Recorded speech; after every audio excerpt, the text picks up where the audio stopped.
Bismillah ar-Rahman ar-Rahim. Assalamu alaikum wa rahmatullahi wa barakatuh. How are you, my students? I hope that you're happy and healthy and ready for today's lesson, which is the Unit 2 reading, the reading lesson of Unit 2.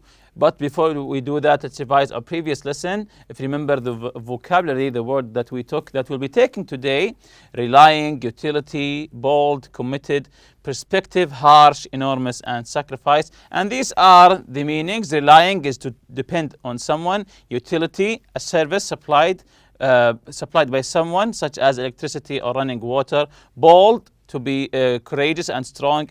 Committed, to be dedicated.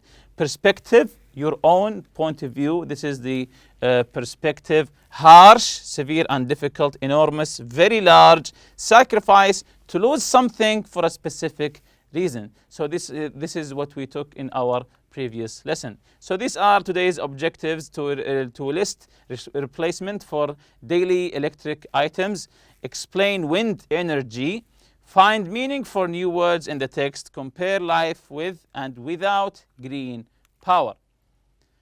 Have you ever had the experience of living without things like electricity and running water for even a short period of time? What did you do? How did you adapt? Have you ever lived without electricity or running water for a long time? So what did you do and how did you adapt? For example, when you go camping and you stay there for 2, 3, maybe a week, there is no electricity or running water. You have to depend on yourself for getting the water and to deal with your daily needs without electricity. So what did you do and how did you adapt? This is an interesting questions here. So try to asking your friends and figure out the answer. Have your parents or grandparents told you about their experiences?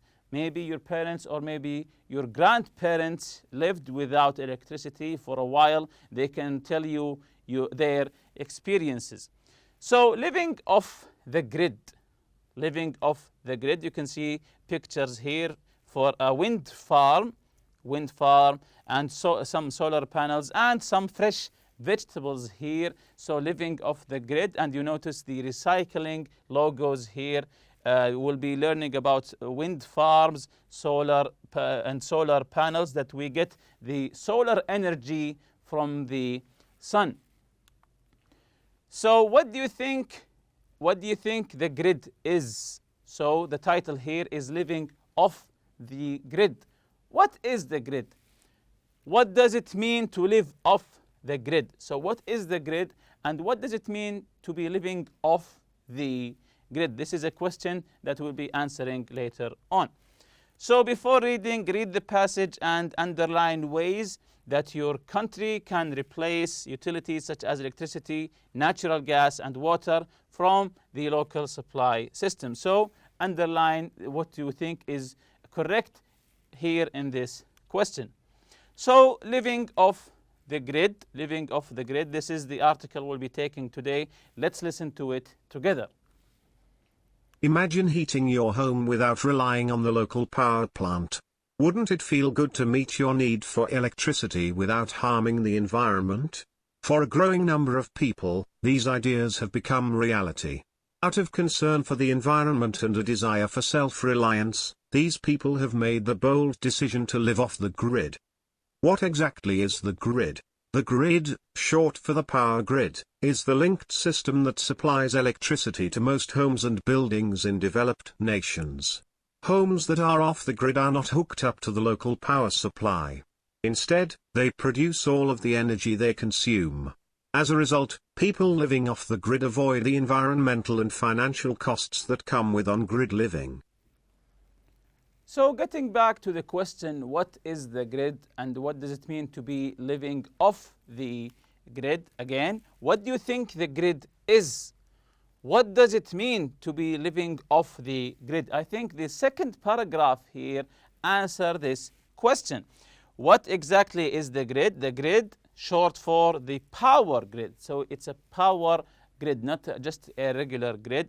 It is the linked system that supplies electricity to most homes and buildings in developed nations. So it's the power grid that connects home, that gives electricity to our houses. Again, the grid, short for the power grid, is the linked system that supplies electricity to most homes and buildings in developed nations. Homes that are off the grid are not hooked up to the local power supply. Instead, they produce all of the energy they consume. As a result, people living off the grid avoid the environmental and financial cost that comes with the on-grid living. So the grid is the electrical grid, the power grid that supplies our houses with electricity. And living off the grid means that you live without this power net, let's say here, the power grid here. So you provide yourself with electricity with other sources for environmental purposes or maybe financial purposes. So let's continue with the article here. The key to getting off the grid is replacing electricity supplied by a power plant with a renewable energy source, like wind or solar power. Buildings that use solar power have solar panels on the roof or near the building. When the sun's light hits the panels collect the energy. Wind power is collected by turbines, also known as windmills. When the wind blows, the blades move, producing energy which is turned into electricity by a generator. Some people go even further off the grid. In addition to setting up a renewable energy source, they also have an independent source of water. They dig wells to access groundwater or use a cistern, a type of tank, to collect rainwater. Those most committed to living off the grid may even lack garbage service.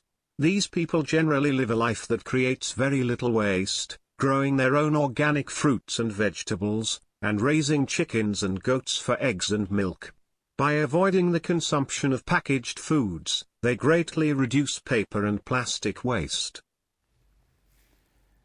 So you can see here in the first paragraph some examples of people living off the grid and how do they get electricity without using the grid. For example, here you can see the picture in the background using maybe solar panels, getting the power from the sunlight to generate electricity. This is one way of getting electricity off the grid, or maybe just using the windmills, the turbine from the windmills, and using the generator to generate electricity from the movement of the windmill. So these are some examples of how to get power or electricity from off the grid. Let's continue here. As challenging as it may be to live off the grid, most off-gridders feel that the benefits far outweigh the difficulties. Jorge and Ella Alvarez, off-gridders in northern Arizona, say, "We love being off-grid. It's definitely hard work, but it puts everything in life into perspective. It's surprising to find just how much you can do without. Many people think we have a harsh and depressing lifestyle. Nothing could be further from the truth. We see living off the grid as a gift that has allowed us to be more in touch with nature and each other." This view is shared by Wendy Johnston, a mother of 3, living off the grid with her family in Ontario, Canada.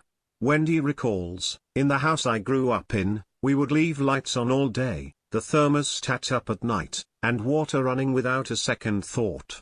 I wanted my children to be raised with more respect for the environment and an awareness of the impact that they have on it. My children don't take energy for granted. I love the fact that they are learning how to take care of the earth while, at the same time, learning to be self-sufficient." Wendy admits that living off the grid has its difficulties. For example, the Johnstons' power usually goes down a few times a year. However, Wendy reflects, "The funny thing is that these often turn out to be some of our best times as a family. The power outages have an unexpected way of bringing us closer together. We read books and play games by candlelight, or we get together and tell stories." Living off the grid entails sacrifices, and is certainly not for everyone. But for the thousands of people who have made this bold choice, life off the grid is filled with rewards that can't be matched by the conveniences and luxuries of life on the grid. So, as it tells here in the conclusion, living off the grid, of course, it comes with sacrifices. Living off the grid, you try to provide your own electricity, your own maybe water supply. It has its own sacrifices. That's why, as it says here, it's not for everyone. So it's not for everyone to live off the grid. So reading strategy here, understanding long sentences. So understanding long sentences, sometimes the sentences are too long, they are too hard to understand, too difficult to understand. So this is a reading strategy, understanding long sentences. Long sentences can sometimes be challenging to a reader. Find these sentences in the article and answer questions about them whenever possible. So let's look for long sentences in the article and we'll be answering some questions about them together. So the first paragraph here, we have two questions. Who are these people? What are two reasons they have decided to live off the grid? So where is the long sentence here in the first paragraph? Try to tell me where is the long sentence. Let's see here together. That's correct. It's the last one. Out of concern for the environment and a desire for self-reliance, these people have made the bold decision to live off the grid. So this is the first long sentence in the article. Who are these people? Who are these people? In the sentence it says, these people have made the bold decision. Who are these people?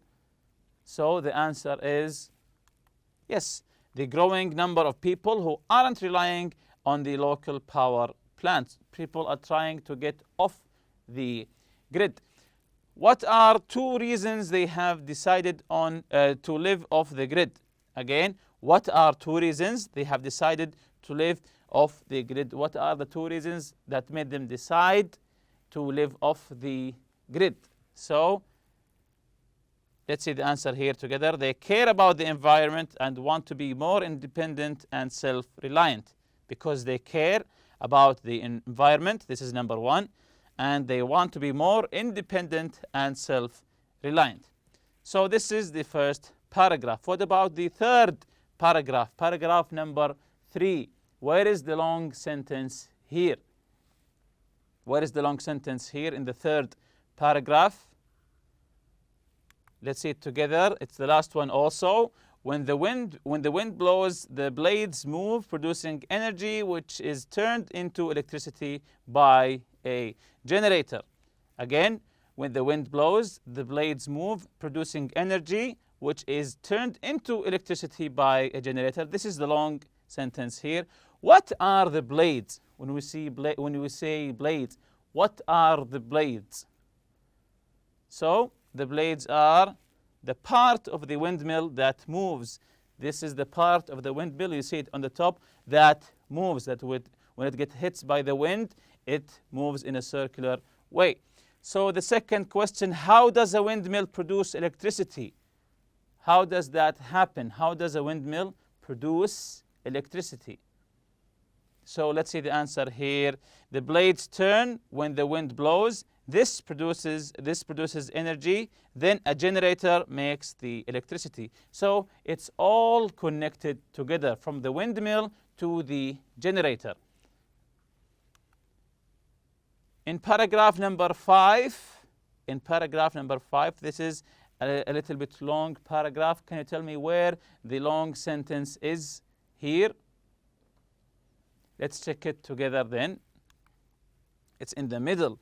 I wanted my children to be raised with more respect for the environment and an awareness of the impact that they have on it. Again, I want my children to be raised with more respect for the environment and an awareness and awareness of the impact that they have on it. So the first question, who does the pronoun they refer to? Again, who does the pronoun they refer to? The pronoun they. It refers to whom? Let's read it together again. I wanted my children to be raised with more respect for the environment and an awareness of the impact that they have on it. They. So let's see the answer together. Wendy Johnson's children. Wendy Johnson's children. Of course, he's talking about her children. So they is referring to the children. What are two things Wendy wants for her children? What are the two things that Wendy wants for her children? Let's see the answer here together. She wants them to care for the environment and to know that things they do have an effect on it. So she wants them to care of the environment and that they know that their actions have consequences regarding the environment. Again, she wants them to care for the environment and to know that things they do have an effect on it. Paragraph 7. Where's the long sentence here? Paragraph 7. Again, it's the last sentence. It's a very long sentence here. But for thousands of people who have made this bold choice, life off the grid is filled with rewards that can't be matched by the conveniences and luxuries of life on the grid. Again, but for the thousands of people who have made this bold choice, life off the grid is filled with rewards that can't be matched by the conveniences and luxuries of life off the grid. So the first question here, what is the bold choice referred to? The bold choice, the courageous choice. What is this choice? It's referring to what? Very good. Let's check the answer here. The decision to live off the grid. So this is the bold choice, to choose to live off the grid. This is the bold choice that the article is talking about. Number 2, what does the expression can't be matched mean? The expression can't be matched mean? The rewards that can't be matched by the conveniences of luxuries of life on the grid. So when we say can't be matched, what does it mean here? Let's check the correct answer together. It means that one thing is much better than the other. In this case, the rewards of life off the grid are much better than the good things about life on the grid. So can't be matched means that there's one thing better, much better than the other. But in our case here, the rewards of living off the grid are much better than the rewards of living on the grid. Here is some vocabulary practice. Let's discuss the words with the prefix self. Find these expressions in the article and explain what they mean. Self-reliance and self-sufficient. Look them up and try to tell from the context what do they mean. So self-reliance, it means doing things without help of other people. When you say self-reliance or self-dependent, it means that you depend on yourself without relying on other people. Self-reliance. What about self-sufficient? Self-sufficient, producing or making everything you need without help from others. It means that you are doing your own things without the help from others. Self means a person's own nature of characteristic. It is also used in the reflexive pronouns myself, yourself, and so on. Again, self means a person's own nature or characteristics. It is also used in the reflexive pronouns myself, when you say myself, yourself, etc. What other words do you know that start with self? Other words that start with self. There are, of course, lots of words that start with self. For example, self-esteem, self-taught. When you teach yourself something, it's self-taught. When you look for the information yourself. Self-defense and also self-control. So these are some of the words that start with the word self. Of course, you can come up with much, much more. So after reading the questions here, what are some public utilities that most of us rely upon? From the article, of course, some public utilities. For example, yes, electricity, natural gas, and water. Define the grid. If you remember the second paragraph, the definition of the grid. Yes, the linked system that supplies electricity to most homes and buildings in developed nation. The power grid. How does wind energy work? The wind energy with blades Yes, that's correct.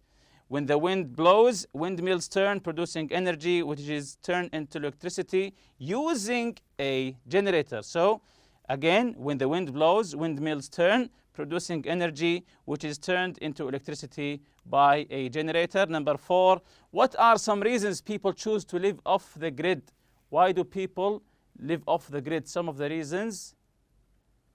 Of course, there are lots of reasons. For example, concern for the environment and desire for self-reliance, to rely on themselves and for their concern about the environment.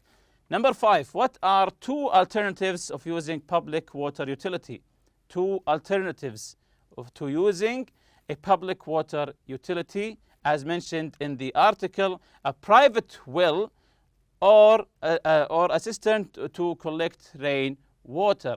A private well or a cistern to collect rainwater. You can collect rainwater, or maybe you have your own private well. Number 6, how could someone reduce his or her waste? To reduce waste, how do we do that?